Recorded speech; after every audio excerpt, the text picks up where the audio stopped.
going to go through some of the key wines and pairings for Mendoza. What have you selected to recommend from the region? Okay, so I brought 3 different wines, a white and 2 reds. So the idea was showing to you what the Uco Valley is producing. We're going to taste the emblematic white, the Torrontés, which is from the south, from Altamira. Then we're going to the north, to Pungato. We're going to taste a 100% Syrah. Okay. Which is not very common to see, but I think it's interesting to talk a little bit about the winemaking of this wine as well. Because yes, they are showing some new techniques, something that is quite interesting right now. Fun. And then we're going to talk about the most classic of them all, yes, of Malbec. Course, we need to have it. It's 100% Malbec. It's from this area. It's from our vineyards. So yes, Fantastic. It's been in contact to oak. So okay, well let's start with the Torrontés. Sure. So Torrontés is normally something that we will hear a bit more from the north of Argentina, yes, from Cafayate, Salta. That's right. But actually, Torrontés is planted all over Argentina, isn't it? Yes, even in Patagonia. That's right. Yes. And what do we find characteristic of? I mean, this one is in Altamira. Yes. So what do we find characteristic? How is a Mendoza or Uco Valley Torrontés different to one that we might find in the north? Well, if we talk about Torrontés in the north, of course, we need to take into account the elevation, starting from 1,800 meters up to more than 3,000, right? Yeah. The elevation will print a specific characteristic to this white. In Mendoza, we're still in quite a high elevation, specifically where this wine comes from. It's 1,100 meters. Which is a pretty high part for Mendoza. Yes, so in general, of course, talking about characteristics, I think it's very personal. Probably we can say that in Salta in the north we get a bit more the floral aspect of the grape, and probably here is a bit more white fruit at citrus. But what is interesting about this specific wine, and the fact, why I've selected this wine is because it's been fermented in new oak, new barrels, and it's been 3 months there, so it gains a bit more complexity, little extra heft. I couldn't help drinking it because it smelled really good. And you were still talking and I drank it, but it's rounder, it's a bit more voluptuous, and it's got a lot more body to it. That's right, without losing freshness, which is very interesting. I mean, it still keeps that good acidity, which I love for chitterlings, for example. I love acidity and this little texture the tannins might bring. So what is characteristic of Torrontés as well is a very, very subtle bitterness at the end. After you drink it, if you focus here in the back of your tongue, it stays like a little bitter. So to me it makes it very attractive because it's like, I want to keep drinking. It's interesting. And this is pretty cool because this is from Susana Balbo, who's known as the Queen of Torrontés, because she was one of the first people to start working with Torrontés in the north, and now is bringing up the level here in the Uco Valley as well. That's right, yes. Really good, interesting wine to be trying. Thank you. And let's try... Well, before we try the Syrah, let's talk about other white wines that we find in the Uco Valley, because Torrontés is one, but there's many white wines that people are making here. What is it that you, as a sommelier, really recommend people should try from the Uco Valley in white? Well, let's see. Classic grapes such as Chardonnay really adapts to this place also, because we are southwest of Mendoza City, very close to the mountain. So the high elevation also brings in many parts of the Uco Valley very stony soils. So the plant develops very well, and actually is giving great character for Chardonnay. So that's one of the grapes I would recommend to taste also. And Sauvignon Blanc, same thing, high elevation, very cool nights, so keeps great natural acidity, so it's very interesting. But what I've been tasting lately that I've been very surprised is the Pinot Gris. Ah, interesting. So still, it's really good. I mean, grape is quite sensitive, but it has adapted very well to this place. the result is a wine which it keeps very, very well. In the one I'm thinking about, it stays a little bit. It's got this contact to its skins for a little while, which gives it a very specific texture. So it's a different white. Fun. Definitely fresh. Well, no oak. Yeah. And well, very particular taste. So Pinot Gris is something that I will definitely keep your eye out. Yeah, absolutely. Okay, let's move on to Syrah, which, as you said, is not something we often find. Yes. Well, not something that's highlighted in the Uco Valley. I mean, the Syrah, often in Argentina, we talk about San Juan and a bit further north and more to the east. But why is it that you think this Syrah is something special? Okay, so first of all, well, this Syrah comes from Tupungato, okay? So we've been tasting in Altamira, south, now we're moving north. Half an hour south, half an hour north. We're right in the middle. So 100% Syrah from Tupungato, specifically from Gualtaxarí, that's the name of the sub-region, maybe inside Tupungato. And this is very interesting because it's a young wine. It's a 2013. Comes from an organic vineyard. It's very natural winemaking, no sulfates added, no oak, and it's been fermented and aged in these concrete eggs, which are still new for us. I mean, a lot of winemakers are experimenting on them. Results, well, this is one of the results. But what I like about this wine is the freshness it gets, and the fact it's unoaked also gives it a very, very particular texture. So thinking about the barbecue, for example, good starting with a white with some heft. And then when thinking about two different reds, well, yes, I would love to taste Tupungato. And why not something that is well balanced, something that is unoaked. So this is a bit lighter. So what would you, what would you pair this with on the barbecue? So, well, yeah, thinking about the barbecue, the black sausage definitely will do very well. Then we have smoked trout, which, once again, the trout is very easy texture. So when I think about the texture on a dish, I completely think about try to pair it to the tannin of the wine.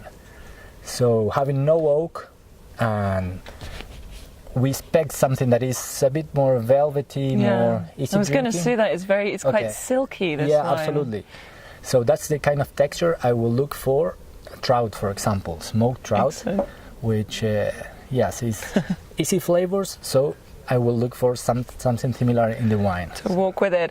And it's interesting because you've tapped in on a new trend here, or in the last few years, and this one's made by Mattias Michelini, isn't it? That's right. And you're tapping into that trend of younger, fresher, fruit-forward wines. Yeah, that's right. And unoaked, which is actually going back to something historical in Mendoza with using cement. Yeah, exactly. So it's really interesting. 100%. What other varieties are people working in that style? So what other varieties can people enjoy from the Uco Valley that have that fresh fruit, easy to drink? From Uco Valley, 100%. Well, several Malbecs.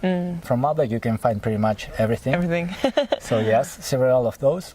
For reds, Bonarda is other grape that we've been seeing a lot lately.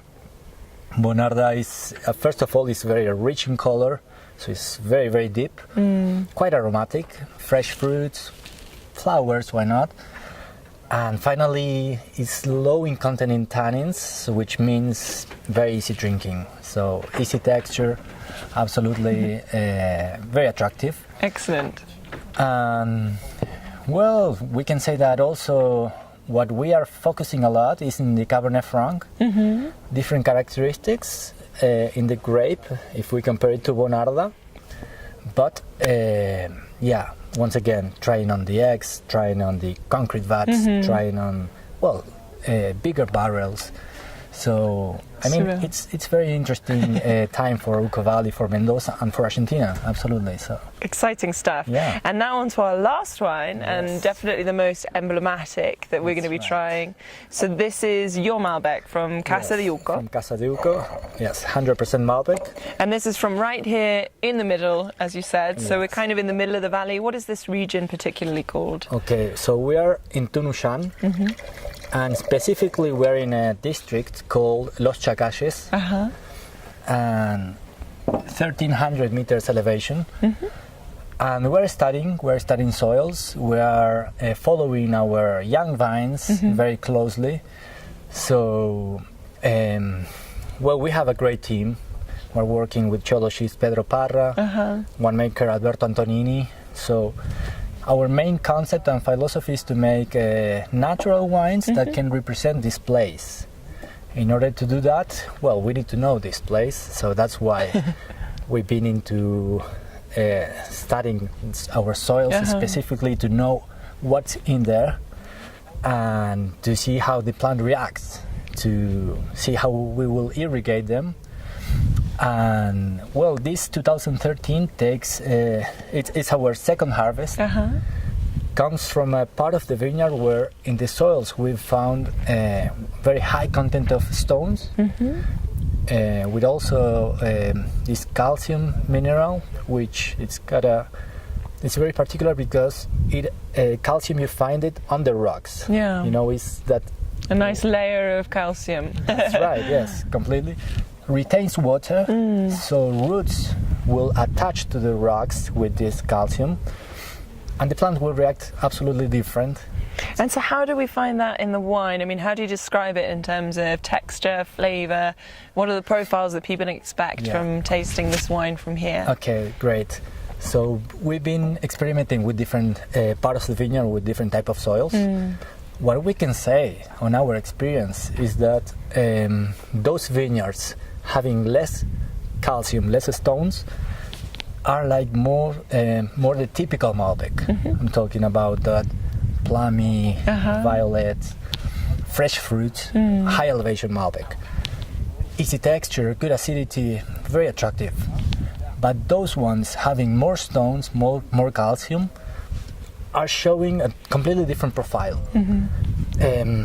Not really very fruit forward, intense still, but specifically I will refer to a texture. I will refer to acidity right in the back. If you pay attention in your tongue, it's like middle back stays like It's like there, it kind of tickles the back of my tongue. Acidity completely, natural acidity, it's quite high. But yes, it's a sensation more. Like, it's hard to describe. I mean, you will need to be here tasting our wine. But absolutely, yes, I will say the stones will bring, well, a natural higher acidity, freshness. And then a specific texture, which actually these wines are rich, but still quite, I will say, don't want to go too technical, but it's a good mixture of freshness and, well, quite easy drinking wines. Lovely. Yes, so... And what do you pair a Malbec with? This feels like a silly question. Yes. I think everyone knows what Malbec goes with, but what do you pair a Malbec with? Absolutely. Argentina traditional pairing, well, with the meat, of course. With the steak. Yeah, steak, we have good protein. We had some, tannin, that's what we're looking for. In the case of this wine, actually for our 2013, we've been aging this for 1 year in different type of oak.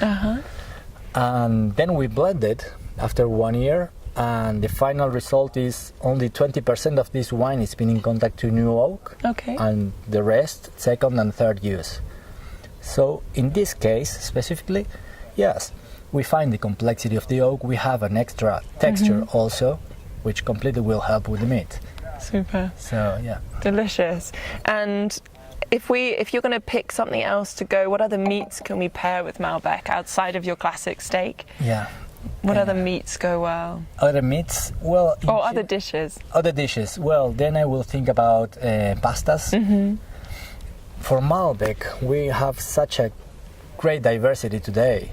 So those anoct ones, those fresh Malbecs, I would say, also fresh pastas with some, fresh tomatoes, which in this area are amazing. Delicious, So we are pretty Italian influenced in our cuisine, so absolutely that will do very well. Any kind of smoked meat, also I enjoy with the richer styles of our Malbecs. What else? Pairing is very personal, absolutely, but I think